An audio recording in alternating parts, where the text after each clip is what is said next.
নমস্কাৰ, মই প্লাবিতা। আপোনালোক সকলোকে মোৰ ইউটিউব চেনেললৈ স্বাগতম জনাইছোঁ। আজিৰ এই ভিডিঅ'টো চাই আপোনালোকে অতি সহজতে আমৰ আচাৰ বনাবলৈ শিকিব পাৰিব।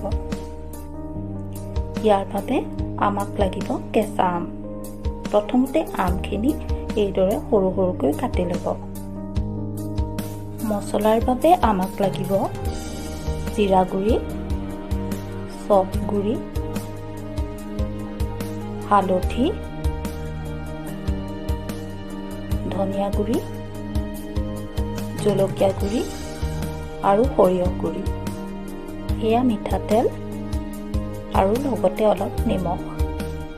এই ভিডিঅ'টো ভাল লাগিলে প্লিজ লাইক, শ্বেয়াৰ আৰু ছাবস্ক্ৰাইব কৰিব। এতিয়া এটা ডাঙৰ পাত্ৰত মছলাখিনি দিব।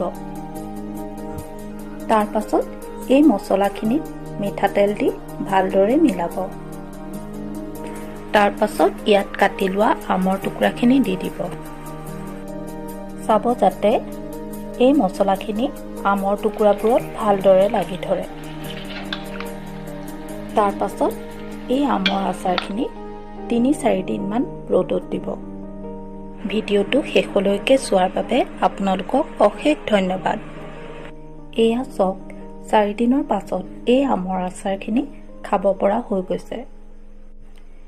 এতিয়া এই আচাৰখিনি বটলত ভৰাই থৈ বহুত দিনলৈ সংৰক্ষণ কৰিব পাৰিব।